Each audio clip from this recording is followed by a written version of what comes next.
Hello नमस्ते और स्वागत है आप सभी का console water ionizer presents the टाइशन टॉक शो दिल से के नए एपिसोड में। दोस्तों मेरा नाम है बुकी नीलो और मैं हूं आपका होस्ट और स्वागत है आप सभी का। आज का जो एपिसोड है बहुत ही स्पेशल है। स्पेशल क्यों है पता है आपको दोस्तों? क्योंकि हमारे साथ आज एज ए गेस्ट जो जुड़ने आ रहे हैं इस शो पे, उनका शुरुआती दौर पे वो खुद ही इस शो के होस्ट थे और आप लोगों ने शायद गेस्ट कर ही लिया होगा मैं किन के बारे में बात कर रहा हूँ। जी हाँ दोस्तों, आप लोगों के रिक्वेस्ट पे ढेर सारे कमेंट पे जो रिक्वेस्ट आ रहा था हमें बार बार कि इन्हें बुलाइए एज ए गेस्ट, तो फाइनली ये यहाँ पर हैं as a guest. Ladies and gentleman, yes I am talking about the one of the most famous YouTuber of Arunachal Pradesh and my personal favorite. Ladies and gentlemen, please welcome one and only Lenzing Doming. Thank you so much. बहुत बहुत स्वागत है लेंजिंग आपका। Thank you. वैसे तो बिल्कुल आपके introduction का जरूरत है नहीं क्योंकि सारे लोग आपको पसंद करते हैं, स्पेशली गर्ल्स।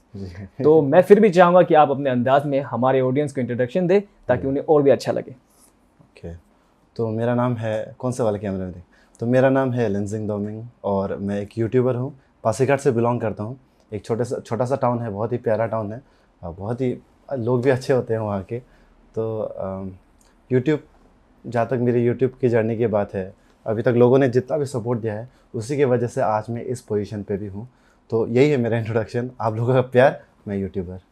क्या बात है, फिर से आपका बहुत बहुत स्वागत है। मैं कहना तो नहीं चाहूँगा लेंजिंग, लेकिन आपको अपने ही शो में आके कैसा लग रहा है? अपने शो में आके अच्छा लग रहा है। एक्चुअली मैंने ये शो को होस्ट के लिए जो हमारे एमडी सर है उनसे ये इस शो से रिगार्डिंग हम लोगों ने ही मिलके इस शो को शुरू किया था। मतलब इस शो के बारे में बात की थी। जी जी। और मेरा इस शो में गेस्ट होस्ट बनने का मोटिव ही ये था कि इस शो को और बढ़ाया जाए ताकि अरुणाचल के बाकी आर्टिस्ट लोग को, बाकी टैलेंट्स को, बाकी अंडररेटेड टैलेंट्स को जी जी। इस एक अपना बात रखने का मौका मिले। Nice. एक टॉक शो हो अरुणाचल में फॉर्मल सा, तो वो चीज़ में हम शायद आज सक्सेसफुल हो गए हैं। तो मेरा काम हो गया था। बिल्कुल। तो इसलिए मेरा भी, जैसे कि आप सभी को पता है कि मैं इधर उधर जाता रहता हूँ, तो मेरा टाइम शेड्यूल बहुत टाइट रहता था, तो इसलिए मैं कंटिन्यू नहीं कर पाया। बट मुझे लगता है कि लोग फिर भी इक्वली प्यार दे रहे हैं इस शो को। जी जी। और आप ही के सपोर्ट की वजह से इनफैक्ट जब शुरुआत दौर पे आप होस्ट रहे तो इस शो को बहुत ही मदद मिला।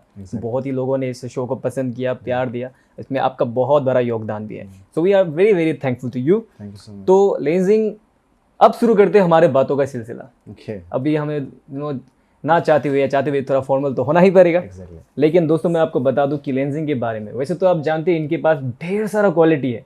ये एक बहुत ही अच्छे व्लॉगर्स भी हैं, बहुत ही फेमस यूट्यूबर भी हैं, बहुत ही बेहतरीन सिंगर भी है। लेकिन मैं आपको इनके बारे में सबसे खूबसूरत क्वालिटी बताना चाहता हूँ कि मैंने इनसे बड़ा हम्बल इंसान, डाउन टू अर्थ इंसान अपने ज़िंदगी में नहीं देखा। दोस्तों मैं इनसे आज दूसरी बार मिल रहा हूँ। इनसे जब मैं पहली बार मिला था तो मुझे इनसे मिलकर बहुत खुशी मिली थी क्योंकि ये इतने फेमस थे। ऑब्वियसली हमारे लिए, हमारे नज़रिए में हम देखें तो ये बहुत ही फेमस है, लेकिन जिस तरह से ये हमसे मिले, जिस तरह से इन्होंने हमसे बातें की, मुझे बहुत ही अच्छा लगा और मैं दिल से इनका सराहना करना चाहूँगा, तारीफ़ करना चाहूँगा। ये बहुत ही अच्छे इंसान है। So you are a very good human being. तो जैसे अभी मैंने बताया सभी को, और सभी जानते भी हैं कि आप यूट्यूबर होने के साथ साथ बहुत ही अच्छे सिंगर भी है। और जहाँ तक कि अगर मैं गलत नहीं हूँ तो आपका स्टार्टिंग के दौर पे, कैरियर पे आप सिंगिंग के लाइन में भी थे। सिंगिंग से ही शुरू किया। तो आपने कैसे शिफ्ट कर लिया सिंगिंग से, फिर सीधा अचानक आप यूट्यूब पे चले गए और आपने सोचा कि मैं व्लॉगिंग ही करता हूँ? मतलब ये कैसे फिर हुआ? जी, शुरुआती दौर की अगर मैं बात करूं तो जैसा कि आप सभी को पता है कि अरुणाचल में प्लेटफॉर्म की काफ़ी कमी है। तो भले ही मैं अपने लोकेलिटी में फेमस था, मतलब मुझे लोग कुछ जानते थे और मैं लोकल वगैरह में एमएलए के छोटे मोटे पार्टीज, एमएलए वगैरह के छोटे मोटे पार्टीज में गाना गाता था। एमएलए के छोटे मोटे पार्टीज में? क्योंकि मतलब हमें, he is a very respected man, but हमें एज एन आर्टिस्ट लोग को, आपको पता है कि कैसे ट्रीटमेंट दिया जाता है हर जगह पे, मतलब स्पेशली छोटे आर्टिस्ट लोग को। तो उस वजह से मैं छोटे मोटे शोज़ वगैरह करता रहता था। तो मैंने एक दिन सोचा कि ये इनफ नहीं है। बीइंग एन आर्टिस्ट, मुझे हमेशा लगता था कि चाहे वो किसी भी फील्ड का हो, चाहे वो पेंटर हो, चाहे वो डांसर हो, सबको इक्वली रेस्पेक्ट मिलना चाहिए जैसे एक ऑफिसर को मिलता है। हमारे अरुणाचल में जैसे कि आप सभी को पता है कि ऑफिसर है तो सब कुछ है, गवर्नमेंट जॉब है तो सब कुछ ऐसा है ना। आर्टिस्ट लोग के लिए मतलब ऐसा है कि ताली बजता है, अप्रिसिएशन भी मिलता है, लोग प्यार भी करते हैं, ऐसा नहीं कि नहीं करते। बट कहीं ना कहीं आर्टिस्ट लोग को उस नज़र से देखते हैं कि अगर आप, जैसे कि मान लीजिए आप एक सिंगर हो और आप बोलोगे कि अगर आपसे कोई पूछेगा कि आप क्या करते हो, तो आप उनको बोलोगे कि मैं सिंगर हूँ। तो ये जवाब में वो पूछेगा आपसे दोबारा कि ठीक है, सिंगिंग तो ठीक है, आप नौकरी क्या करते हो ऐसा पूछेंगे, मतलब सिंगिंग को उस लाइन पे लेते ही नहीं है ना। तो मेरा वही मोटिव था कि सिंगिंग को अगर आगे बढ़ाना है तो हमें एक बड़ा प्लेटफॉर्म चाहिए, और यूट्यूब से बड़ा प्लेटफॉर्म है नहीं। क्या बात और उस समय जब हमने शुरू किया था तब शायद यूट्यूब हमारे अरुणाचली लोगों के लिए बहुत नया था, तो उससे हमारे चैनल को बूस्ट मिला, और मेहनत भी बहुत की, ऐसा नहीं है, मेहनत भी बहुत की, तो उसी से मेरा यूट्यूब में घुसने का आइडिया आया, उसी रीज़न की वजह से। अच्छा, और आपका मेहनत तो हमें तो दिखता ही है। Thank you so much. But क्या आपने ये सोचा था कि मैं यूट्यूब में शुरू करता हूँ ऐसे व्लॉगर्स, यूट्यूब पे वीडियो बनाना शुरू करता हूँ, अपना कला दिखाना शुरू करता हूँ, क्या आपने ये सोचा था कि आज आपके 830K फॉलोअर्स है? क्या आप कभी लगा था कि मैं इस मुकाम पे पहुंचूंगा, इतने फॉलोअर्स मुझे मिलेंगे? आपने कभी सोचा था ऐसा? मैं ऑनेस्टली बताऊँ तो मैंने 100K का भी सपना नहीं देखा था। तो एक्चुअली क्या हुआ था कि मैं सिंगिंग सबसे पहले मैंने यूट्यूब को थोड़ा सा बूस्ट करने के लिए पब्लिक ओपिनियन वीडियो से शुरू किया था, जो हॉट टॉपिक्स होता है, तो उसमें पब्लिक ओपिनियन वीडियोस बना लिया।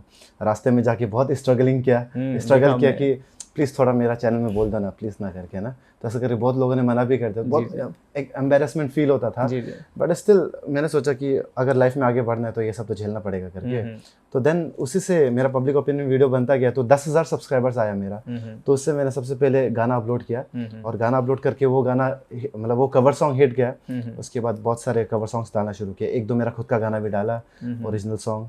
उसके बाद फिर मैं व्लॉगिंग में इसलिए शिफ्ट हुआ क्योंकि मुझे लगता था कि सिंगिंग में इतना लोग पसंद कर ही रहे, तो क्यों ना मैं मतलब व्लॉगिंग से भी मतलब मेरा जो पर्सनैलिटी एक बार मैं अपने ऑडियंस को शो करता हूँ, उनको पसंद आएगा कि नहीं आएगा तो देखता हूँ। तो वो काइंड ऑफ एक्सपेरिमेंट था शुरुआत में, क्योंकि मुझे व्लॉगिंग बिल्कुल नहीं आता था, एडिटिंग बिल्कुल नहीं आता था, अभी भी नहीं आता इवन, बस मैं रॉ एडिटिंग करता हूँ और लोगों को पसंद आ जाता है। तो मैंने बहुत ज़्यादा पसंद आ जाता है। तो वही मैंने ज़्यादा सोचा नहीं लेकिन व्लॉगिंग के बारे में, बस सोचा कि नेचुरल रहना है, नेचुरल और सिंपल रहना है और हम्बल रहना है। तो ये तीन चीज़ें, नेचुरल, सिंपल एंड हम्बल, ये चीज़ आपको ज़रूर, ये चीज़ ऑडियंस को ज़रूर खींचती है। तो ये मतलब मेरे अंदर में पहले से ही है, तो मैं वो करके मैं इसमें शिफ्ट हुआ, तो लोगों को पसंद आया। तो लोगों को पसंद आना शुरू हुआ, तो मैंने ऐसा नहीं किया कि डायरेक्ट अगर पसंद आ रहा है तो मैं यही कंटेंट बनाऊंगा, मैंने ऐसा नहीं किया। मैंने ट्रैवल व्लॉग्स बनाया, मैंने रास्ते के कोने में रात को अकेले टेंट लगा के सोया, बहुत स्ट्रगल किया, और आगे भी मैं करूंगा। अभी भी मैं रिसेंटली नेपाल बाइक से गया था, तो ऑलमोस्ट मैंने 5000 किलोमीटर्स कवर किया है। तो लोगों का प्यार ही है जो मुझे और मोटिवेट करती है। तो एक्चुअली जितना भी ये है, मेरा 800K सब्सक्राइबर्स है, 830K, ये लोगों का प्यार और मेरा मेहनत दोनों का कॉम्बिनेशन है, ऐसा कह सकते हो। अगर लोग प्यार नहीं देते तो शायद मैं इतना मेहनत नहीं करता, तो उसी वजह से आज मेरा इतना है शायद। डेफिनेटली लोगों का प्यार तो आपको भर भर के मिलता है। इनफैक्ट मेरे खुद के परिवार में मेरी छोटी बहन आपकी बहुत बड़ी फ़ैन है। मतलब कि लोगों को लगता होगा कि मैं एक्सेजरेट करके बात कर रहा हूँ, लेकिन नहीं, ऐसा नहीं है, वो सच में आपकी बहुत बड़ी फ़ैन है। उनका नाम क्या है? उनका नाम है यंगम, मैं बताने ही वाला था आपको। उन्होंने कहा है कि उनका नाम है यंगम नीलो। एक बार आप कैमरे पे देख के यंगम नीलो हाय हेलो कुछ कर दे तो उनका दिन बन जाएगा। ये स्टूडेंट है ना? स्टूडेंट है, क्लास 8 में पढ़ती हो। यंगम नीलो, सरंगे, पढ़ाई अच्छे से करिए, अपने दोस्त को ये वीडियो को दिखाओ। क्या बात है। और एकदम खुश रहो, गॉड ब्लेस यू। अभी टेस्टी वाला खाना बना के खिलाऊंगा, ठीक है। एनीवेज लेंजिंग, मेरा स्पेशली मैंने आपका बहुत सारे व्लॉगिंग वीडियोस मैंने देखे, मैंने शुरुआती दौर से आपको मैंने फॉलो किया, मैंने देखा है, और देखते वक्त मैं आपसे तब ट्रूली इम्प्रेस हुआ था, क्योंकि मैंने बहुत सारे आर्टिस्ट जो हमारे अरुणाचल के हैं, और आप सेलिब्रिटीज़ भी कह सकते हो उन्हें, वो लोग जो है कुछ चीज़ें होते हैं हमारी सोसाइटी में, उनसे वो अपने आप को थोड़ी दूरी रखते हैं। वो डरते हैं कि मैं कोई कंट्रोवर्सी में ना फंस जाऊं, या मैं कुछ ऐसा ना बोल दूं जिससे मुझे और मेरे करियर पे असर पड़े। बहुत लोग डरते हैं यहाँ पर, बहुत लोग सामने भी हिम्मत करके आते हैं। लेकिन आपका जब मैंने देखा कि आप सोसाइटी में बहुत ही सोशेबल है, आप सोसाइटी के लिए बहुत कुछ करते हैं, जितना आपसे हो सकता है आप करते हैं। जैसे कि हमने आपका व्लॉगिंग में देखा कि आप बहुत सारे चैरिटी भी करते हैं। आपने इस स्टेट के खिलाफ, स्टेट अफेयर्स के खिलाफ बहुत जो जहाँ पे आपको बोलना है, अपने आवाज़ उठाना है, आपने आवाज़ उठाई है। और आपने जो काम जो किया था फायर विक्टिम्स लोगों के लिए, आपने डोनेशन इकट्ठा किया था अपने व्लॉगिंग के द्वारा, अपने यूट्यूब के द्वारा। तो उस चीज़ को मैं दिल से आपको सराहना करना चाहूँगा, मैं सैल्यूट करना चाहूँगा, तारीफ करना चाहूँगा। बहुत ही वंडरफुल काम है। इसी तरह आप आगे उसी तरह करते जाइए काम, ब्लेसिंग पाते जाइए, लोगों का प्यार पाते जाइए।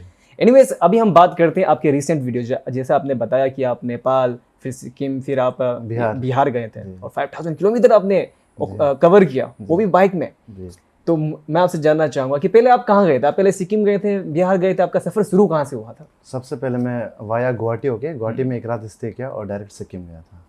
जी अच्छा, जी। तो सिक्किम से फिर आपका व्लॉगिंग का एक मैंने नाम देखा है कि आप नेपाल में पीछे से कैसे एंट्री ले सकते हैं, कुछ ऐसा टाइटल था आपका। हाँ तो नहीं नहीं, हाँ, ऐसा तो नहीं था, मतलब नहीं, आगे से एंट्री लिया था आगे से एंट्री लिया था। और मैं सबसे पहले सिक्किम गया था, सिक्किम के बाद अच्छे से एक्सप्लोर किया।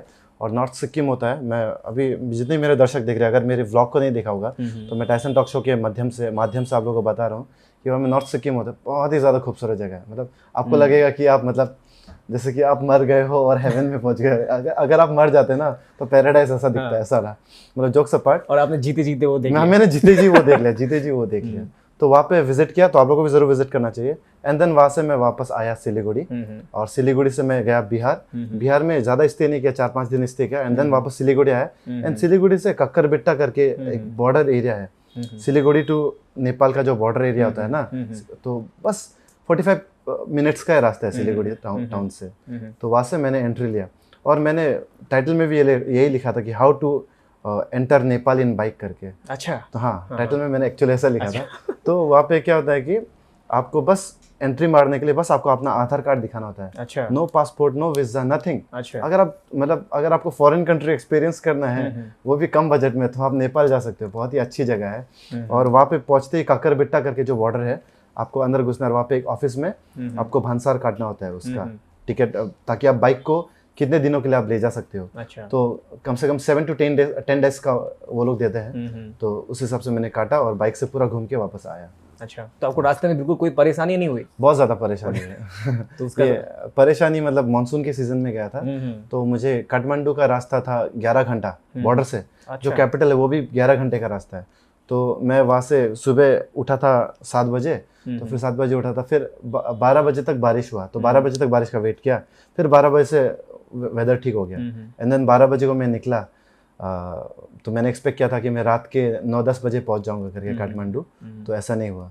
फिर से रास्ते में बारिश हो गई, तो मैं पहुंचा सुबह के 3 बजे।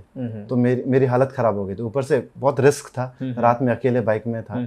तो ये गलती मत करना, आप लोग प्रिकॉशन लेके जाना अगर। लेकिन मेरा कंडीशन बहुत अलग था, क्योंकि वहाँ पे ना मुझे होटल्स मिल रहे थे, एकदम एक एरिया ऐसा था जहाँ पे आपको बस जंगल ही जंगल मिलेगा। तो वो सिचुएशन में मैं फंस गया था। अच्छा, लेकिन एडवेंचर था वो हमने देखा, हमने पूरा विटनेस किया। जिनको एडवेंचर पसंद है ना, वो जिस स्टाइल से मैंने जर्नी किया है, उनको वो ज़्यादा पसंद आएगा। अगर आप कंफर्टेबली जर्नी करते हो तो आपको ऐसा लगेगा कि आप बस मतलब घूमने जा रहे हो, एक्सपीरियंस करने जा रहे हो, ऐसा नहीं लगेगा। लेकिन आपने फुल ऑन एक्सपीरियंस किया, मस्ती भी किया। फुल ऑन मस्ती किया। मस्ती से मुझे याद आया, जब मैं आपका वो व्लॉगिंग में वीडियो देख रहा था, जैसे आपने अपलोड किया उसके आधे 1.5 घंटे बाद मैंने देख ही लिया था। तो मैं देख रहा था वहाँ पे लेंजिंग जहाँ भी जाता है बस लड़कियों का दिल जीतता है, बस दिल ही जीतता है। वहाँ पर आपको स्ट्रेंजर मिला जो आपका फ्रेंड बनी, उसके बाद फ्रेंड बन की जो जिन्होंने आपका मदद किया वो भी थी एक लड़की ही। तो मैं आपसे जानना चाहता हूँ कि वो मतलब कि सच में स्ट्रेंजर थी या वो लोग पहले से एक दूसरे को जानते थे और उन्होंने आपको मदद किया, तो कैसे हुआ ये? मतलब एक्चुअली ये था कि मेरे जितने भी सब्सक्राइबर्स हैं, मतलब बहुत अलग अलग एज ग्रुप के हैं, आपके एज ग्रुप के हैं, और मतलब लड़का है, लड़की है। मेरे एज ग्रुप के मतलब 15 साल के ना नहीं 16 स्वीट 16। तो स्वीट 16 के हैं, स्वीट 25 के हैं, स्वीट 30s के हैं, और ओल्ड लोग भी हैं और बच्चे लोग भी हैं। तो लेकिन मेरा मेजोरिटी सब्सक्राइबर्स तो बहुत सारे हैं अलग अलग एज ग्रुप के, लेकिन मेजोरिटी रेगुलर व्यूअर्स मेरे बच्चे और आंटी लोग हैं। तो क्या हुआ था कि एक आंटी है, नागालैंड से एक आंटी है, बहुत मुझे फॉलो करती है वो, और मुझे बहुत पसंद करती है, प्यार करती है, सपोर्ट करती है। तो उनको पता चल गया था कि मैं नेपाल जा रहा हूँ करके, क्योंकि मैंने स्टोरी में डाला था इंस्टाग्राम के। तो उन्होंने मुझे वो किया, मुझे कांटेक्ट किया और बोला कि कुछ भी प्रॉब्लम होने से वहाँ पे मेरी नीस है, तो उनको कांटेक्ट करना करके। तो ऐसा करके शुरुआत में तो मैंने सोचा नहीं था कि मुझे उनको कॉल करने की ज़रूरत पड़ेगी, बट बाद में मेरा पैसा ख़त्म हो गया था नेपाल में, अनफॉर्चुनेटली। एक्चुअली मुझे बॉर्डर एरिया में ये बताया गया था कि आप जैसे ही नेपाल मतलब जैसे ही आप काठमांडू पहुँच जाओगे ना, वहाँ पे आपको ATM वगैरह बहुत सारा मिल जाएगा, SBI ATM भी मिल जाएगा नेपाल का। तो मुझे पता नहीं था कि KYC वगैरह जो भी टेक्निकल टर्म्स है, उसका जो बैंकिंग का जो होता है वो सब करना पड़ेगा, KYC कोड वगैरह अप्लाई करना पड़ेगा। मुझे पता नहीं था, तो मेरा करना पड़ता है। हाँ, करना पड़ता है। तो वो इंडिया से ही आपको करके जाना पड़ेगा, या फिर बॉर्डर एरिया में शायद तो कहीं तो है। अपने सिम में आपका पिन आता है, तो उससे होता है इंडियन सिम में। तो इंडियन सिम तो मेरा नेपाल में काम नहीं कर रहा था, तो उस वजह से मैं बुरा फंस गया था। मेरे ATM से पैसे नहीं निकल रहे थे, और मैं नेपाल बस 9,000 रुपीज़ लेके गया था। तो नेपाल 9,000 रुपीज़ तो मेरा उसमें सेकेंड डे में ही ख़त्म हो गया। तब मैं फंस गया था। 9,000 इंडियन करेंसी? नहीं, नेपाली नेपाल की currency, currency, Nepali Indian currency 6,000 rupees है इंडियन करेंसी में, और नेपाल की करेंसी में वो 9,000 हो गया। 9,000 है। तो ऐसा 9,100 समथिंग ऐसा कुछ है। तो ऐसा करके मैं फंस गया था। तो बाद में जाके मैंने आंटी को आखिरकार कॉल कर ही दिया कि मुझे आपकी नीस की मदद चाहिए, तब वो तुरंत आ गई। तो असीनो को मैं बहुत थैंकफुल हूँ। असीनो नहीं होता तो मैं अभी नेपाल में ही कहीं भटक रहा होता, सब पूरा बाल बिखरा बिखरा हो गया पूरा करके, ऐसा करके। बहुत खूबसूरत भी थी वो, एकदम खूबसूरत भी थी। अच्छा, तो वो तो रही आपकी नेपाल की जर्नी की बात। जी। नेपाल में आपका ये एक्सपीरियंस हमने खूब देखा आपकी वीडियो में ही। लेकिन क्या है कि हमारे जब इंडिया के बारे में हम बात करते हैं, या कि मेनलैंड से हमारा नॉर्थ ईस्ट का ताल्लुकात तो आपको पता ही है। अभी तक कुछ जगहों पे हैं, हमें अभी तक कुछ हल्का फुल्का डिस्क्रिमिनेशन का सामना तो करना ही पड़ता है आए दिन। लेकिन जब हमने आपका बिहार का व्लॉगिंग देखा तो वहाँ पर तो आपको बहुत ही अच्छे लोग मिले। वो वीडियो में देख के तो पूरा पॉजिटिव वाइब्स निकल रहा था, पूरा ऑथेंटिक था, पूरा ऐसा भी नहीं कि वीडियो के लिए कैमरा के लिए बोला एक्टिंग करे, ऐसा बिल्कुल नहीं था, पूरा ऑथेंटिक था, सारे लोग अच्छे थे। तो उसके बारे में हमें बताया कि वहाँ पर आपको कैसा एक्सपीरियंस हुआ बिहार पे, स्पेशली वो गाँव वाला सीन। वही बिहार का मतलब क्या होता है कि हम मतलब बहुत लोग यहाँ पे डिस्क्रिमिनेशन होता है अरुणाचल में स्पेशली। तो मैं उनके लिए भी कुछ बोलना चाहूँगा कि अरुणाचल में भी मतलब अगर कोई जो नॉन ट्राइबल है वो कुछ कर दे, मतलब किसी को कुछ बोल देता है, मतलब कुछ गलत कर देता है, तो उसको गाली देते हैं लोग। वो भी किस लिए गाली क्या नाम से गाली देते हैं? बिहारी साला बोल के। इवन दो वो बंगाली है, असमी से, फिर भी उसको बोलेगा बिहारी है। मतलब तो उस वजह से जो बिहारी है वो कस वर्ड हो गया, मतलब एक स्लैंग जैसा हो गया ना, जबकि वो है नहीं, वो एक जाति है। And Bihari should be proud of that. तो वही है। तो ऐसा करके हमारे यहाँ पे डिस्क्रिमिनेशन बहुत होता है, जो कि नहीं होना चाहिए मुझे लगता है, क्योंकि आजकल हम अभी 21st सेंचुरी में जी रहे हैं ना। तो अभी इन छोटे मोटे चीज़ों के लिए क्या झगड़ा करते रहना। सही बात। तो वही है। तो हाँ, ये अलग बात हो गई। तो मैं फिर से बिहार में शिफ्ट होता हूँ। तो मेरा जो वहाँ का एक्सपीरियंस है, मतलब लोग मुझे बहुत अच्छे मिले। मे भी शायद सिमिलरिटीज भी बहुत थी ना वहाँ पे। तो ऐसा कहीं भी मुझे ऐसा ट्रीटमेंट नहीं हुआ कि अरे वो देखो नेपाली जा रहा है, अरे वो देखो चाइनीज जा रहा है, ऐसा कहीं भी मुझे नहीं हुआ। जबकि मैं ये प्रॉब्लम दिल्ली और महाराष्ट्र वगैरह में मैं फेस कर चुका हूँ। अच्छा। लेकिन यहाँ ऐसा बिल्कुल भी नहीं हुआ है। तो बिहार में ऐसा बिल्कुल भी नहीं हुआ। तो बहुत अच्छा एक्सपीरियंस था।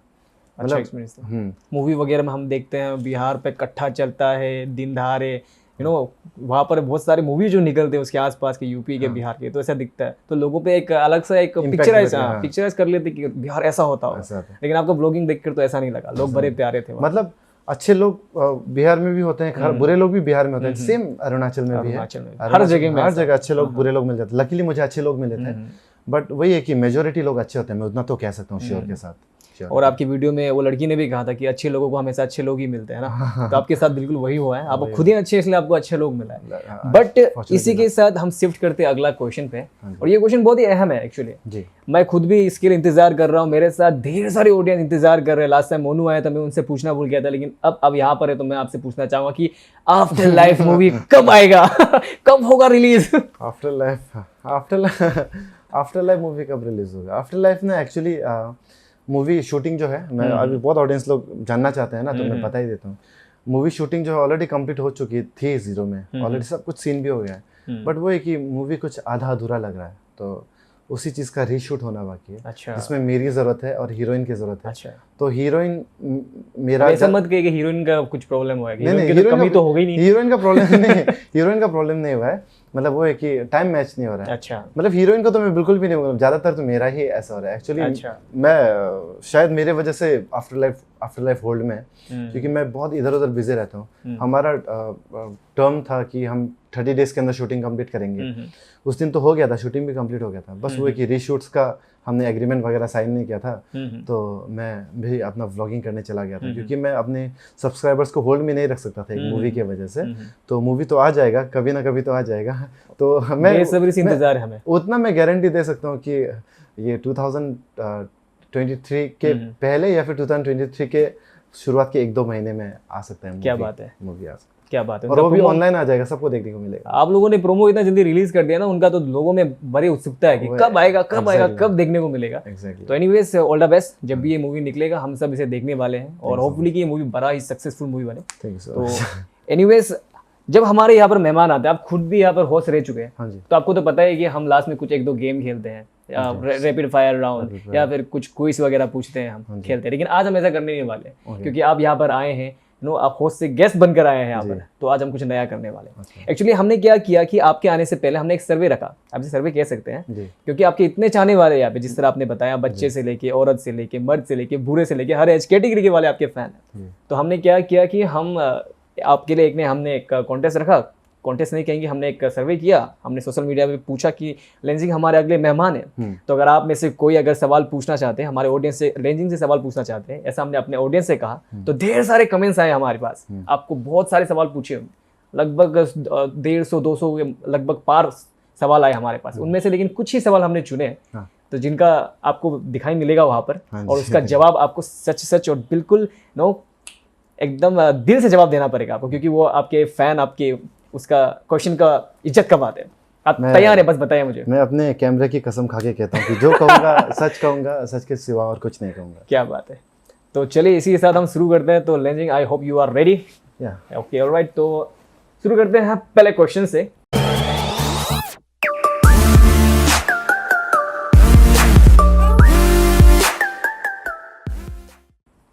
तो पहला क्वेश्चन हम पूछने वाले हैं आपसे, वो आया है अना आयशा के माध्यम से। अना आयशा आपसे पूछ रही हैं, at what age will you get married? कौन से उम्र में आप शादी करने वाले हैं?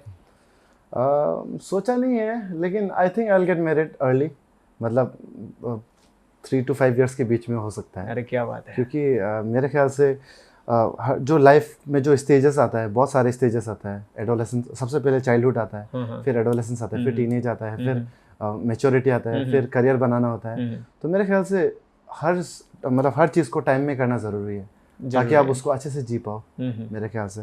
और अगर मैं लेट से शादी करूँगा, मान लीजिए 50 साल की उम्र में शादी करूँगा, तब मेरा जो बेटा जो बड़ा होते होते या फिर बेटी बड़ी होते तो उनको संभालते मैं बूढ़ा होके मर जाऊँगा, मरने वाला एज आ जाएगा मेरा। तो मैं वो नहीं चाहता। मैं चाहता हूँ जल्दी शादी करूँ, जल्दी बच्चा पैदा करूँ, और बच्चा जब बड़ा हो जाएगा तो वो अपने धुन में रहेगा, मैं अपने धुन में रहूँगा। अच्छा, तो मतलब शादी करना आपके लिए जो एक रीज़न है, बच्चा पैदा करना। बच्चा तो हो ही वो तो हो ही जाएगा। अच्छा। कंट्रोल ठीक है, चलिए डिटेल्स में नहीं घुसते हम लोग। Next question. तो नेक्स्ट क्वेश्चन हमें जो आया है वो सुन पेगू की ओर से आया है। तो सुन पेगू आपसे पूछते हैं, if one thing you could change about YouTube और social media, what would it be? हाँ, ये बहुत इंटरेस्टिंग क्वेश्चन है। तो चलिए लेंजिंग, आप बताइए, ऐसा कौन सा चीज़ है जो अगर आप बदल सकते हैं सोशल मीडिया से या यूट्यूब से, वो कौन सा चीज़ होगा? सोशल मीडिया और यूट्यूब में मैं क्या कहूँगा, मतलब स्पेशली यूट्यूब के बारे में मैं ज़्यादा बता सकता हूँ। तो यूट्यूब के बारे में बताऊँगा कि आजकल क्या होता है कि यूट्यूब का जो वीडियोस है ना, वो पूरा थंबनेल और टाइटल बेसिस के ऊपर व्यूज़ चल रहा है। मतलब कि आपका थंबनेल और टाइटल के ऊपर बेस्ड होता है कि आपको कितने व्यूज़ मिलेंगे। तो वो चीज़ नहीं होना चाहिए। यूट्यूब को इस चीज़ पे काम करना चाहिए कि भले ही थंबनेल और टाइटल कितना भी अट्रैक्टिव क्यों ना हो ना, लोगों को वो कम रिकमेंडेशन पे जाए अगर वो वीडियो इतना खास नहीं है या फिर अच्छा नहीं बना है तो। राइट। मतलब मेरे ख्याल से जो कंटेंट अच्छा है उसी को यूट्यूब प्रमोट करे, जिसका क्लिक वो होता है। यूट्यूब में 2 होता है, एक होता है वॉच टाइम और एक होता है क्लिक रेट। तो क्लिक रेट से आजकल का यूट्यूब में क्या होता है कि आप जितना जल्दी वो बटन दबाएगा वीडियो नोटिफिकेशन में आते ही, उतना व्यूज़ मिलता है क्रिएटर को। लेकिन मैं ये ऐसा नहीं चाहता। मैं चाहता हूँ कि वॉच टाइम से लोग यूट्यूब जो प्रमोट करें। कि अगर मान लीजिए मेरा वीडियो 20 मिनट का है, तो अगर उस वीडियो को लोगों ने कम से कम 15 मिनट तक देखा है, मतलब ज़्यादा देख रहे हैं in compare to those clickbaits वाला वीडियो इन कंपेयर टू, तो ऐसा वाले वीडियो को यूट्यूब पुश करे। मैं वही चाहता हूँ। और सोशल मीडिया की बात है, मैं चाहता हूँ कि सोशल मीडिया पे क्या कहते हैं, जितने भी कस वर्ड्स है, लेकिन वो तो हो ही नहीं सकता क्योंकि अपना अपना लैंग्वेज हो जाता है ना। क्योंकि टॉक्सिसिटी बहुत ज़्यादा है सोशल मीडिया पे। वो तो मैं चेंज नहीं कर सकता, लेकिन क्योंकि वो लोग तो टॉक्सिक वाले लोग तो टॉक्सिक ही रहेंगे। बट हाँ, सोशल मीडिया में मैं इंस्टाग्राम के बारे में बोलना चाहूँगा। मतलब जो रील्स को जो रीच मिलता है ना, रील्स में भी उसी बेसिस पे रीच मिले जिसके रील्स में टैलेंट दिखता है आपको। जो कोई बहुत अच्छा डांस कर रहा है या फिर बहुत अच्छा कंटेंट बना रहा है, जो बहुत ही ज़्यादा एंटरटेन कर रहा है। नॉट कि अभी कोई लड़की अगली होके आएगी एंड झुम करके करेगी तो एकदम खूबसूरत हो जाएगी। ऐसा वाला कंटेंट को यूट्यूब रील्स, जो इंस्टाग्राम रील्स है, टिकटॉक वगैरह है, प्रमोट ना करे तो बेटर है। मैं यही चाहता हूँ। अच्छा, ठीक है। तो चलिए बढ़ते हम, आई होप कि सुन पे को आप सेटिस्फाई होंगे अपने इस आंसर से। अब बढ़ते हैं अगले क्वेश्चन की ओर।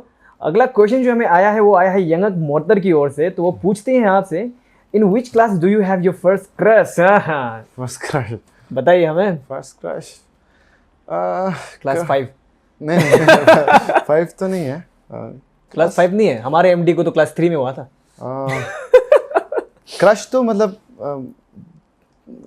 बचपन में ही हुआ था। अच्छा। और इतना बार हुआ है कि याद ही नहीं, मतलब एक से नहीं, कम से कम 50 लड़कियों को तो क्रश हुआ होगा बचपन में। अभी मैच्योर हो रहा हूँ तो अभी तो क्रश किसी के ऊपर नहीं आता। अभी आप बदला ले रहे हैं, अभी आप 50 से 500 का क्रश बन रहे हैं आप। नहीं ऐसा नहीं है, मतलब अभी मतलब वही है, जब हम एडोलेसेंस पीरियड में होते हैं स्पेशली, तब अगर कोई बहुत प्यार से हंस देगी या फिर आपको एक हैंडशेक भी कर लेगी तब भी आपको क्रश हो जाएगा, ऐसा होता है उस पीरियड में। तो इसलिए मुझे नाम भी याद, मतलब नाम भी किसी का याद नहीं, चेहरा भी याद नहीं है, लेकिन क्रश तो बहुत हुआ है। और अराउंड क्लास 8, 9, 5, 6 बड़े नर्वस के साथ किए 4, 1 पता नहीं ऐसे कुछ को होगा। 8, 9, 5, 6, 4, 1। अब आप डिसाइड कर लीजिए कि कौन सा क्लास में इनका पहला क्रश होगा, ये आपके ऊपर छोड़ते हैं हम गगन मोटर। और चलिए बढ़ते हैं अगले क्वेश्चन की ओर। तो अगला क्वेश्चन जो हमें पूछा गया है वो है जोकब पांसा की ओर से। और क्वेश्चन ये है कि most awaited question because I have already asked him but उन्होंने रिप्लाई नहीं दिया मुझे। आप ऐसा क्यों कर दिया आपने? नहीं तो उन्होंने कहा है, उन्होंने कहा था कि लॉन्गडिंग आओगे मगर अभी तक कुछ बताया नहीं, वाई? अरे रेंजिंग बताइए इन्हें। लॉन्गडिंग आओगे, हाँ मैंने ऐसा तो कहा था। एक्चुअली वहाँ पे सोलुंग या फिर आरन, हमारा जो आदि फेस्टिवल होता है, तो लॉन्गडिंग में एक सोसाइटी है, मतलब एक ग्रुप है जो लोग साथ में मिलके काम करते हैं, आदि और गालो का। जब मोपिन होता है, सोलुंग होता है, आरान होता है, तब मिलकर सेलिब्रेट करते हैं, क्योंकि दूसरे जगह पे अपना कम्युनिटी को थोड़ा सा बूस्ट करने के लिए, नहीं तो लोग अपना कल्चर भूल जाएंगे। तो उस सोलुंग या फिर आरान था, मुझे अच्छे से याद नहीं है, तो उस प्रोग्राम के लिए मुझे बुलाया गया था। तो मैंने इंस्टाग्राम में अनाउंसमेंट भी कर दिया था, बट उस वक्त कुछ शायद पॉलिटिकल इशू हो गया था, जिसके बारे में मैं बात नहीं करना चाहूँगा क्योंकि खतरनाक हो जाएगा। तो उस चीज़ की वजह से मैं मतलब शो कैंसिल हो गया था। अच्छा। मैं जाना चाहता था, कमेटी वालों ने खुद वो पूरा का पूरा शो ही कैंसिल कर दिया। तब से मेरा लॉन्गडिंग में नहीं हो पाया, बट मैं बहुत जल्द जाऊँगा, क्योंकि मेरा अभी अरुणाचल का ट्रिप शुरू होने वाला है फिर से, कि होल अरुणाचल में फिर से जिन जिन एरिया को कवर नहीं किया है उनको कवर करूँगा, तब मैं लॉन्गडिंग जरूर आऊँगा। क्या बात है जोकब पांसा, ये आपके लिए गुड न्यूज़ है। बहुत ही जल्द आपको मिलेगा लेंसिंग, आपके ही नगर पे, आपके गांव पे। शो के साथ अगर मैं आता तब सोने पे सुहागा हो जाता है ना, बस वही कि अभी पता नहीं शो तो मिलेगा या नहीं मिलेगा, बट मैं ऐसे घूमने तो जरूर आऊंगा और मीटअप जरूर रखूंगा। ठीक है, क्या बात है। तो चलिए इसी के साथ बढ़ते अगले क्वेश्चन की ओर। तो अगला क्वेश्चन आपसे पूछा गया है श्याम यांगफो की ओर से। और क्वेश्चन ये है आपके लिए कि फॉर लेंसिंग वीकली भाई, my question to you is that you will marry your own tribe और अदर्स ट्राइब। अच्छा, मतलब ये बेसिकली पूछ रहे हैं कि आपके ट्राइब को नहीं पूछ रहे, मतलब पूछ रहे कि कौन से ट्राइब के लड़कियों को आप शादी करेंगे। हाँ, अपने ट्राइब की लड़कियों को शादी करेंगे या दूसरे ट्राइब की लड़कियों को? नहीं ऐसा नहीं है, जो लड़की अंडरस्टैंडिंग होगी, अच्छी होगी, जो कम गुस्सा करती होगी, जिनको अच्छे से खाना बनाना आता होगा, तो उनसे तो उसका जो अंडरस्टैंडिंग मेनली अंडरस्टैंडिंग होगी, तो उनसे अगर ऐसी लड़की मिल जाए तो ज़रूर शादी करूँगा, मतलब चाहे वो कोई भी ट्राइब की हो। क्या बात है, चाहे कोई भी। ऐसा सोच सबको ही रखना चाहिए।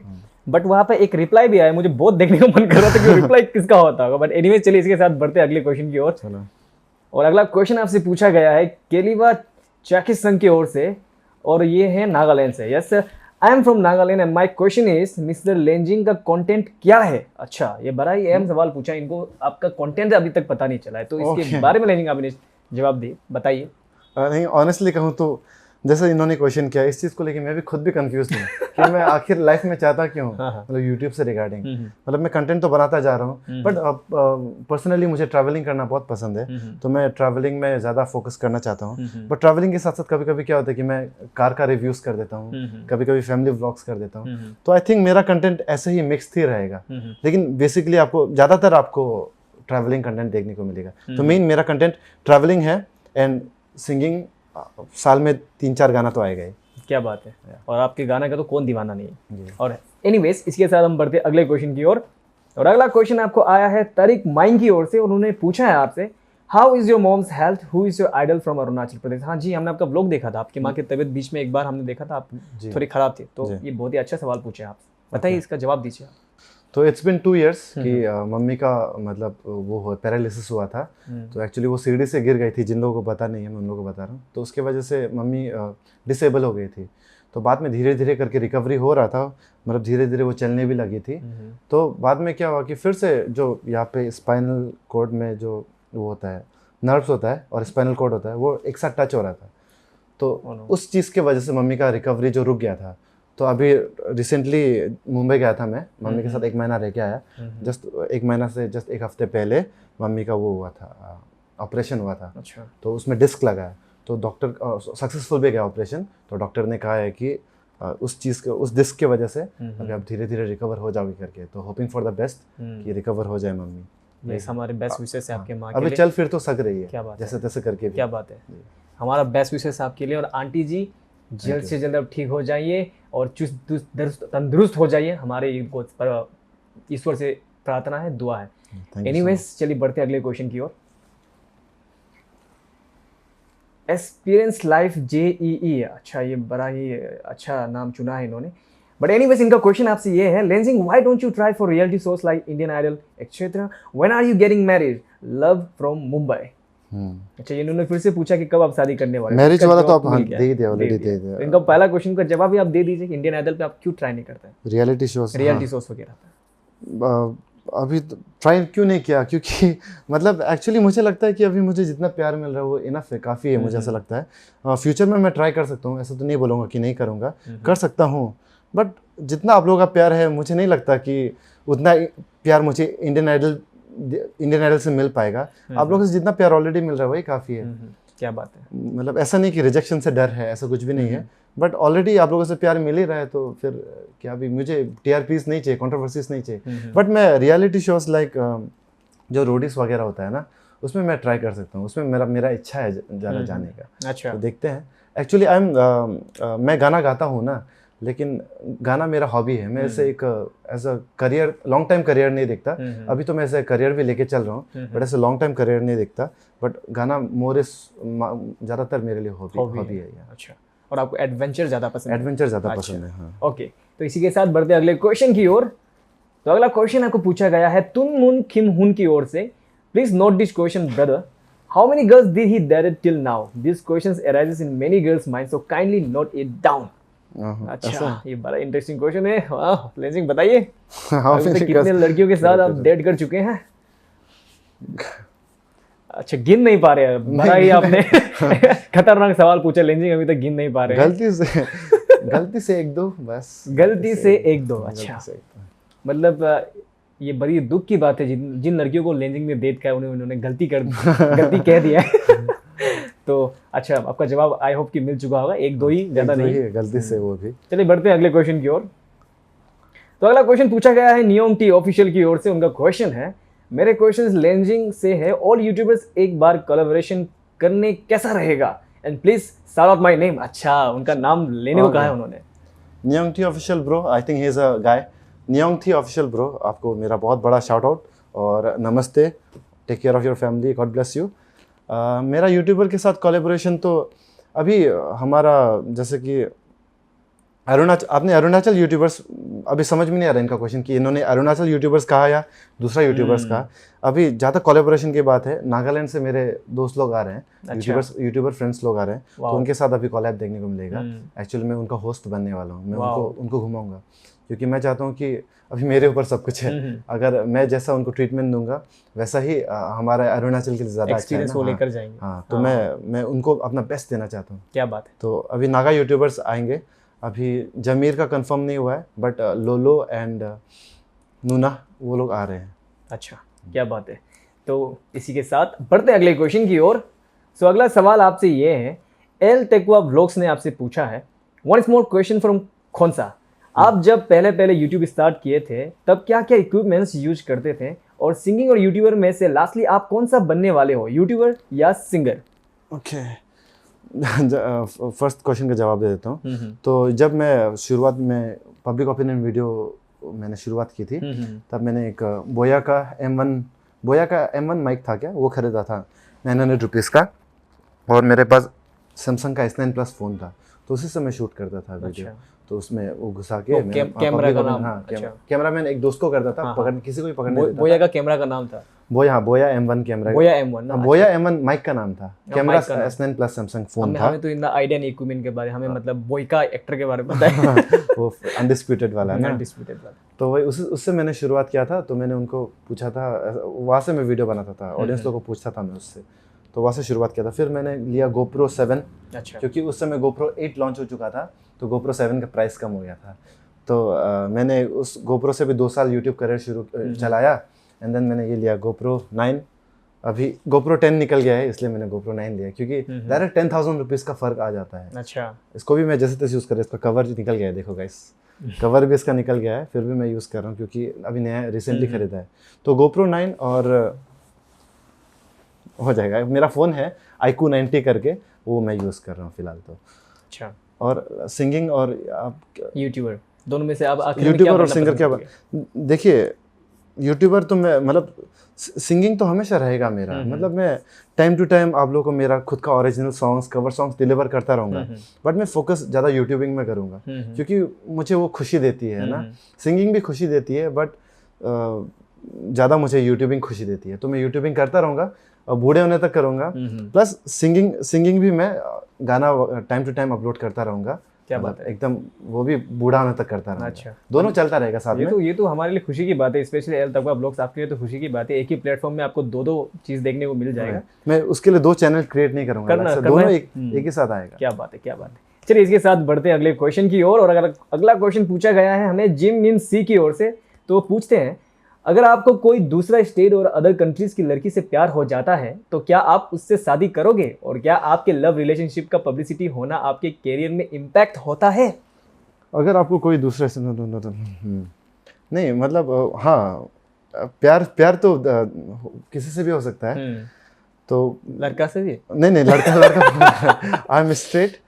तो बट जो लोग स्ट्रेट नहीं है उनको भी रेस्पेक्ट करता हूँ मैं। तो हाँ, मैं क्या कह रहा था कि अगर प्यार हो जाएगा, मैं ना, लेकिन प्यार से ज़्यादा ना मैं कंपैटिबिलिटी में विश्वास करता हूँ। अगर मुझे भले ही आप लड़की हो और आप मेरी गर्लफ्रेंड हो ना, मतलब अब एक लड़की हो और मुझे आपसे बहुत ज़्यादा प्यार है, बट आप ऐसी लड़की हो जो मेरे पेरेंट्स को रेस्पेक्ट नहीं कर सकती, तो मैं आपको नहीं लूँगा, मतलब आपको मैं छोड़ दूंगा।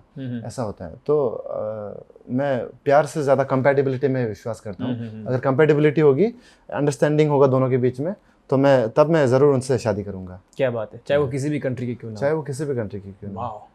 अच्छा, तो उन्होंने पूछा है कि पब्लिसिटी आपके रिलेशनशिप लव लाइफ को पब्लिसिटी करना आपके करियर के लिए हानिकारक होता है, मतलब कुछ इम्पैक्ट पड़ता है क्या? उन्होंने पूछा है। मुझे लगता है कि मतलब जहाँ तक मैंने बहुत सारे यूट्यूबर्स को देखा है कि वो लोग शुरुआत में अकेले व्लॉगिंग करते थे, बाद में वो लोग फैमिली मैन बने, शादी की, फिर बच्चे हुए, तो उसको भी लोग इक्वली एंजॉय कर रहे हैं कि अपने यूट्यूबर फेवरेट यूट्यूबर को यंग एज से ग्रो होते हुए देख रहे हो, बूढ़ा होते हुए देख रहे हो, तो उस चीज़ को भी लोग देखना पसंद करते हैं। तो आई थिंक इम्पैक्ट तो करेगा, लेकिन पॉजिटिव वे में। मुझे लगता है उससे और अच्छे व्यूज आएंगे, मुझे ऐसा लगता है, और लोग ज़्यादा प्यार करेंगे और ज़्यादा कनेक्टेड रहेंगे। ओके, तो बेसिकली आप ये बताना चाहते हैं कि आप पब्लिकली अपने रिलेशनशिप को दिखाएंगे जब आपका शादी हो जाएगा, लेकिन आप गर्लफ्रेंड बिल्कुल भी नहीं दिखाएंगे? नहीं, मैं गर्लफ्रेंड भी दिखाऊंगा। अच्छा। कि मैं शादी करने से पहले उनके साथ रिलेशनशिप होगा तो उसको भी मैं ज़रूर दिखाऊंगा, बट तब दिखाऊंगा जब शादी का कंफर्मेशन हो जाएगा। मतलब क्या बात है, पेरेंट्स के बीच में सब कुछ बात हो जाएगा कि हाँ 6 महीने के बाद शादी पक्की। नाइस। ठीक है, आई होप कि जिमिन सी आपको आपका आंसर मिल गया होगा। तो बढ़ते अगले क्वेश्चन की ओर। सो अगला क्वेश्चन हमें पूछा गया है, मतलब लेंजिंग को पूछा गया है, वो है अनिक की ओर से, और उन्होंने पूछा है, I ask him why his name is Lenjing. आपका नाम लेंजिंग क्यों है आखिर? My name is Lenjing because I was destined to be born. तो उसका लेंजिंग का मतलब ये होता है कि एक्चुअली थोड़ा सा मॉडिफिकेशन है मेरे नाम में। एक्चुअली इसे प्रोनाउंस करते हैं आदि में लंजिंग करके ना। Actually it's not Lenjing, it's Lunjing. तो लोगों को बोलने में दिक्कत होती है लंजिंग, तो इसलिए मैं सभी कॉमन में बोल देता हूँ लेंजिंग करके। तो लंजिंग का मीनिंग होता है कि मतलब एक्चुअली हुआ क्या था कि मेरे घर में 2 सिस्टर्स हैं और एक एल्डर ब्रदर है। तो 2 सिस्टर्स ऑलरेडी हो गई और एक एल्डर ब्रदर हो गया है ना। तो 4th वाला मम्मी लोग एक्सपेक्ट कर रहे थे कि लड़का हो गया तो और अच्छा है, 2 लड़की 2 लड़का हो जाएगा करके। तो लकीली मैं हुआ, तो इसलिए लेंजिंग, मतलब अच्छा हुआ, लेंजिंग पैदा हुआ।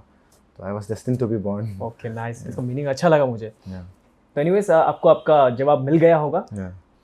ओके, तो अगला क्वेश्चन हमें पूछा गया है आशीष व्लॉग्स की ओर से। क्वेश्चन है, अभी नोटिस में आपको लगभग हर कोई जानता है, तो मेरा सवाल है कि इस चीज में सोशल मीडिया प्लेटफॉर्म का कितना बड़ा रोल है? सोशल मीडिया प्लेटफॉर्म मतलब मुझे जानते हैं तो बीइंग एन इन्फ्लुएंसर शायद कह रहे हैं कि एक्चुअली बहुत बड़ा रोल है। मैं तो खुद को एज अ कॉमन मैन नहीं मानता हूँ। मैं ऐसा नहीं मानता कि मैं जो बोलूँगा लोग विश्वास कर लेंगे, मेरे पास पावर है, मैं वो नहीं मानता। बट कहीं ना कहीं ना चाहते हुए भी हम इन्फ्लुएंसर बन ही जाते हैं, क्योंकि लोग हमारी बातों को सुनते हैं। स्पेशली बच्चे बहुत फॉलो करते हैं ना, तो बच्चे हमसे इंस्पायर होते हैं, हमारी चीज़ को फॉलो करते हैं, देखते हैं कि लेंसिंग कर रहा है, लेंसिंग बोल रहा है तो सही होगा। तो उस चीज़ का बहुत बड़ा रोल है, मेरा तो स्पेशली बहुत बड़ा रोल है। तो यही है कि जितने भी क्रिएटर्स हैं, मैं सभी को वही कहना चाहूँगा कि आप लोग मिसयूज ना करें, मतलब ऑडियंस को उल्लू ना बनाएं। क्योंकि आजकल के मैंने कुछ क्रिएटर्स को देखा है, यूट्यूब में आगे बढ़ने के लिए किसी के बारे में कुछ भी बोल देते हैं, और हॉट टॉपिक पे इसलिए भी वीडियो बनाते हैं। किसी के ऊपर मान लीजिए जस्टिस वीडियो बना रहे हैं, तो वो लोग इसलिए नहीं बना रहे हैं कि उनको सच में जस्टिस दिलाना है, वो लोग इसलिए बना रहे हैं ताकि उससे उनको व्यूज आ रहा है। तो ये सब आप लोग ऑडियंस को बेवकूफ़ ना बनाए। ऑडियंस बहुत इनोसेंट है, प्लीज़ उनको बेवकूफ़ ना बनाए। अगर आपको उनको एंटरटेन करना ही है तो अपने कंटेंट से एंटरटेन कीजिए, दूसरों के बारे में बोल के, दूसरों को एज अपना कंटेंट बना के यूज़ करके मत बोलिए ना। मैं वही रिक्वेस्ट करना चाहूँगा आपसे, अगर आपका कंटेंट ही वो है तो दैट्स डिफरेंट थिंग। अगर आप सोशल इश्यूज़ के ऊपर बात करते हो, जैसे कुछ चैनल्स है, एडीएस एम्पायर है, ध्रुव राठी का है, और क्या था, पीप ओए का है। ध्रुव राठी को मैं काटता हूँ क्योंकि वो पॉलिटिकल बातें ज़्यादा करता है, तो पीप ओए का है। तो ऐसे लोग है जिनका कंटेंट ही वो है, तो ऐसे लोगों को तो मैं रेस्पेक्ट करता हूँ। बट कुछ लोग होते हैं कि बस व्यूज़ के लिए, उनके सब्सक्राइबर्स भी नहीं होते हैं, तो उनको सब्सक्राइबर्स चाहिए। तो ऐसा करके मैं चाहूँगा कि आप लोगों को मैं रिक्वेस्ट करूँगा कि ऑडियंस बहुत इनोसेंट है, आप लोग ऑडियंस को उल्लू ना बनाए, मैं यही बोलूँगा। ओके, ठीक है आशीष व्लॉग्स, शायद आपको आपका जवाब मिल गया होगा। और लेंसिंग, ये आखिरी सवाल था, तो ये सवाल जवाब का सिलसिला हम यहीं पर समाप्त करते हैं। तो आई होप मेरे जितने भी ऑडियंस और लेंसिंग के फ़ैन, आप लोगों ने जो इनसे क्वेश्चन पूछा, आप, मुझे यकीन है और मुझे पूरा भरोसा है कि आप लोग इनके जवाब से बिल्कुल सेटिस्फाई हुए होंगे। बट ख़त्म नहीं हुआ है हमारा शो आज का। इससे पहले कि हम ख़त्म करें, हम लेंसिंग से जानना चाहते हैं, लेंसिंग, अगर आपको हमारे शो के बारे में, टाइसन टॉक शो के बारे में, या फिर अपने फैंस को या फिर पब्लिक को आप कुछ राय देना चाहते, कुछ बताना चाहते, कुछ बोलना चाहते, तो आप प्लीज़ टाइम ले।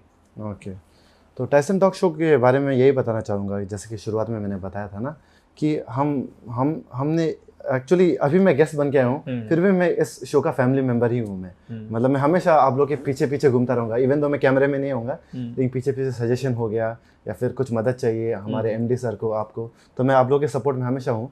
और मैं इसलिए हूँ क्योंकि ये अरुणाचल में एक लौता ऐसा टॉक शो है जो हमारे एमडी सर और उनके जितने भी टीम है उनके वजह से पॉसिबल हो पाया है कि अंडररेटेड आर्टिस्ट को, जिनको प्लेटफॉर्म की ज़रूरत है, वो ये स्टेज प्लेटफॉर्म दे रहा है। एंड नॉट ओनली आर्टिस्ट, जितने भी बड़े बड़े दिग्गज लोग हैं, ऑफिसर्स लोग हैं, और जो लोगों ने कुछ अचीव किया है लाइफ में, उनको भी बुलाते हैं ताकि हमारे ऑडियंस का भी उससे फ़ायदा हो, हमारे ऑडियंस को भी मोटिवेशन मिले। तो मैं यही कहना चाहूँगा कि इस शो से इतना सब कुछ हो रहा है जो अभी मैंने बताया, तो प्लीज़ इस शो को सपोर्ट कीजिएगा। ये सिर्फ इस शो के फ़ायदे की बात नहीं हो रही है, ये पूरे अरुणाचल के फ़ायदे की बात हो रही है, पूरे नॉर्थ ईस्ट के फ़ायदे की बात हो रही है, क्योंकि ये शो में इतना पोटेंशियल है कि धीरे धीरे करके not only Arunachal, north east के बाकी सेलिब्रिटीज़, आर्टिस्ट और जितने अचीवर्स हैं, और कोई जो है ओलंपिक मेडल्स मिला है जिनको, स्पोर्ट्स पर्सन है, स्पोर्ट्समैन है, जितने भी हैं, और इंडिया से भी वो उस लेवल तक भी जाएगा। तो मैं चाहूँगा कि जितना हो सकेगा इस शो को सपोर्ट कीजिएगा। क्या बात है लेंसिंग, आपसे बात करके हमें बहुत ही अच्छा लगा। Thank you so much. और आज आप तो हमेशा होस्ट बनते थे इस शो के, आज आप मेहमान बन के आए, आपसे हमने बात किया। आई होप कि हमारे फैंस लोगों को भी बहुत ही अच्छा लगा होगा। तो दोस्तों, ये थे मिस्टर लेंसिंग दोमिंग, हमारे आज के गेस्ट, और उम्मीद करता हूं कि आपको आज का ये एपिसोड बहुत ही अच्छा लगा होगा। अब आपसे मुलाकात होगी अगले एपिसोड में, तब तक के लिए ख्याल रखिए अपना, अपने परिवार का। Till then, good bye.